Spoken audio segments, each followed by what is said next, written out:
मुहम्मद व आले मुहम्मद व अज्जल फ़रजहुम। औज़ु बिल्लाहि मिनश शैतानिर रजीम। बिस्मिल्लाहिर्रहमानिर्रहीम व बिही नस्तईन इन्नहु खैरुन नासिरिन व मुईन। सलामुन अलैकुम व रहमतुल्लाहि व बरकातुहू। जिस तरीके से हमारा मौज़ूअ गुफ्तगू अहकाम शरीयत में चल रहा है वो है तिजारत और मामलात के सिलसिले में। आज भी वही टॉपिक इंशाअल्लाह चलेगा। आज का मौजू है उसी को लेकर ख़रीद और फ़रोख्त के कुछ मकरूहात। बेचने और ख़रीदने में जो चीज़ें मकरूह हैं उसके सिलसिले में आज बहस होगी। सवाल, वो कौन कौन सी चीज़ें हैं जो ख़रीद और फ़रोख्त के दरमियान मकरूह हैं। एक सवाल आप लोगों के लिए, मकरूह किसे कहते हैं? मकरूह के माने क्या हैं?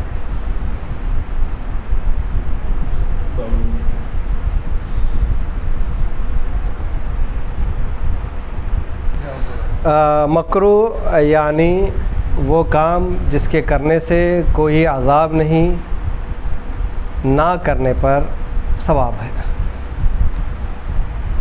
जैसे मिसाल मैंने दी थी, अंडा खाना है, कलेजी खाना है, ये मकरूहात में से हैं। अगर खा लिए तो कोई ही मसला नहीं है, नहीं खाए मिसाल के तौर पर दस्तरखान पे बल्ला की चीज़ें हैं, दाल है, चटनी है, सूखी सूखी चीज़ें, उसमें जो है गोश्त में एक जगह अंडा है, दूसरी जगह जो है कलेजी है, तो ये कलेजी अंडे को छोड़कर चटनी से रोटी खाना सवाब है।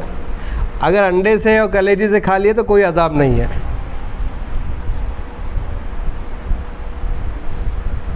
और हमारा मन जो है अंडा और कलेजी की तरफ जाएगा। तो इसी तरीके से मामलात में कुछ मामलात जो है मकरूहात में से हैं। उसमें से पहला यह है जवाब, सामान की बहुत ज़्यादा तारीफ़ करना, बेजा तारीफ़ करना। जो हम चीज़ बेच रहे हैं उसकी बहुत ज़्यादा तारीफ़ करना, ये मकरूह है। यानी वो तारीफ़ की उतनी तारीफ़ के काबिल नहीं है, लेकिन चढ़ा के बुझा के ताकि जो है सामने वाला जो है वो ख़रीद ले।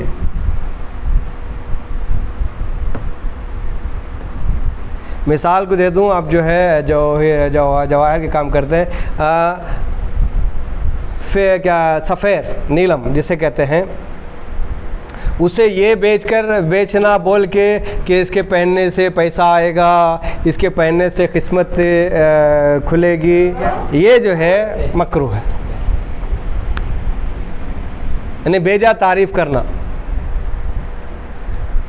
दूसरा है ख़रीदार का उस माल की बुराई करना जो वो ख़रीद रहा है। यानी जो इंसान ख़रीदने के लिए आया है, अच्छी चीज़ को भी उसकी बुराई करना है, बराबर नहीं है, मैं ले रहा हूँ, मुझे ज़रूरत नहीं है, उसकी बुराई, ये इसमें ऐसा है, उसमें वैसा है, इसमें दाग है, उसमें ये है, ये सब बुराई करके जो है ख़रीदना ताकि बेचने वाला जो है कम पैसे में बेच दे।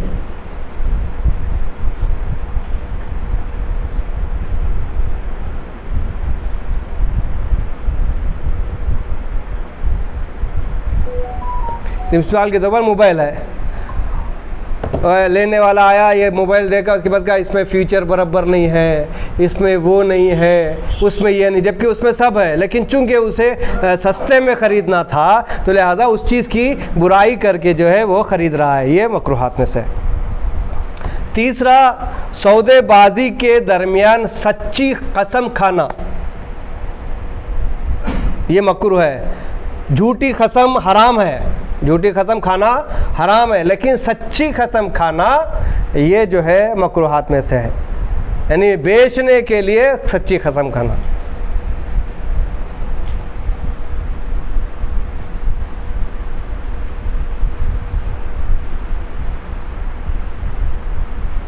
उसके बाद कहते हैं कि सौदा करने के लिए सबसे पहले बाज़ार में जाना और सबसे आखिर में निकलना, उसे कहते हैं हमारे इसमें लालच। एक मिसाल के तौर पर, यानी सबसे पहले पहुंचना और सबके बाद पूरा मार्केट बंद होने के बाद जो है अपनी दुकान बंद करके निकलना, ये जो है मकरूहात में से है।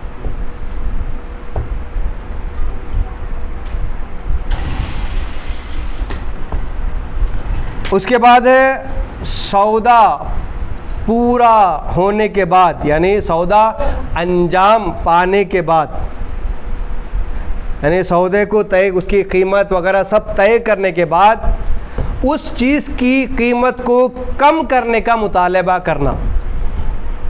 मिसाल के तौर पर ये बॉटल है 10 रुपये की बॉटल, मैंने 10 रुपये से कहा, आपने भी 10 रुपये में कबूल कर लिया। बाद में तकरार करे, नहीं मुझे 8 रुपये में दे दो, उसने कहा मुझे 8.5 में दे दो, मुझे 9 में दे दो, ये जो है मकरूहात में से है।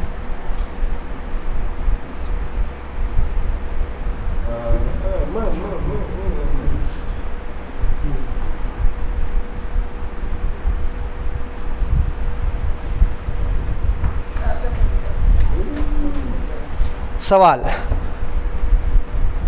ख़रीद और फ़रोख्त के दरमियान वो मामलात क्या हैं जिससे इंसान बातिल नहीं कर सकता, जिसकी वजह से इंसान बातिल नहीं कर सकता? फ़िक्स, जिसे फ़िक्स कहते हैं, वो जो है नहीं कर सकता, यानी बातिल नहीं कर सकता, तोड़ नहीं सकता, जिसे हम कहते हैं। 4 चीज़ें हैं कि इसमें इंसान मामला तय करने के बाद बातिल नहीं कर सकता। नंबर 1, ख़रीदते वक्त माल के ऐब से वाकिफ़ हो। जब हम कोई चीज़ ख़रीद रहे हैं तो बेचने वाले ने कहा कि इसमें ये कमज़ोरी है, इसमें ये कमज़ोरी है, ख़रीदने वाले ने भी जो है उस कमज़ोरी को जान लिया, हाँ भाई ये कमज़ोरी है। उसके बाद मामला तय हुआ, मामला तय होने के बाद जो है उसे तोड़ना ये सही नहीं है, नहीं कर सकते। हाँ, अगर ऐब मालूम ना हो और उसमें ऐब पाए जाते हो तब जो है मामला तोड़ सकते हैं। ऐब मालूम होने के बाद, ख़रीदने के बाद मालूम होने के, उसके बाद मामला नहीं तोड़ सकते।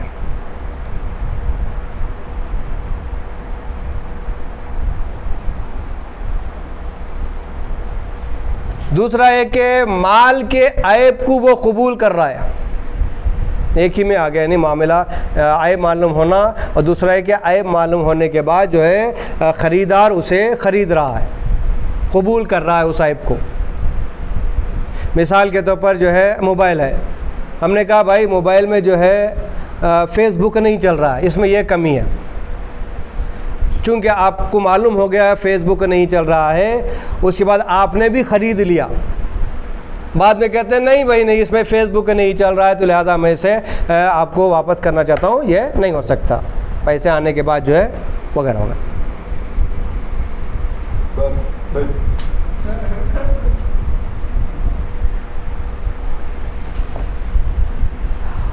तीसरा, जो चीज़ हम ख़रीद रहे हैं, अगर ख़रीदते वक्त बेचने वाले से कहे कि अगर इसमें ऐब है तब भी मैं ख़रीदूँगा और उसकी कीमत भी हमें कम नहीं करूँगा,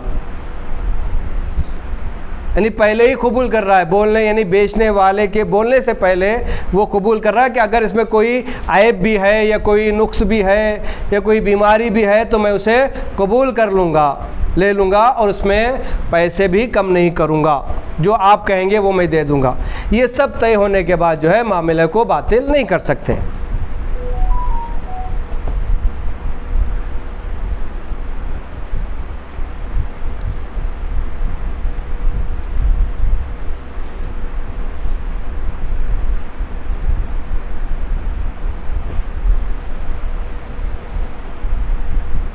ये वो चीज़ें हैं जिसमें इंसान ख़रीदने वाला और बेचने वाला जो है मामले को बातिल नहीं कर सकता। अब आखिरी इसी में जो है आज का जो टॉपिक है वो इसी मामलात और तिजारत में वो है उधार का लेना, कर्ज़ का लेना। इस सवाल, इस्लाम में कर्ज़ लेने के क्या क्या शराइत हैं, क्या क्या हुक्म है?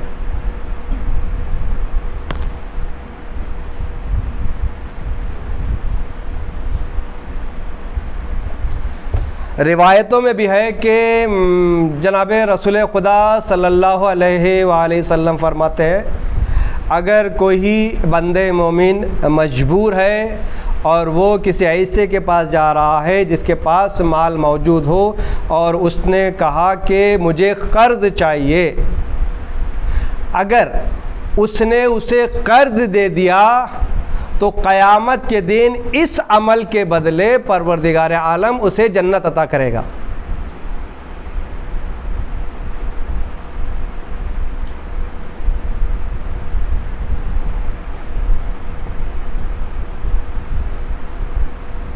मिसाल के तौर पर मेरे पास जो है पैसे हैं, कोई हाजतमंद आया, कोई मजबूर इंसान आया, उसे कुछ काम पड़ गया, उसके पास पैसे नहीं है, मेरे पास आया, मुझसे जो है कर्ज़ जो है तलब किया कि मैं इतना कर्ज़ चाहता हूँ, बाद में लौटा दूँगा, तो मेरी ज़िम्मेदारी बनती है कि मैं उसे कर्ज़ दूँ।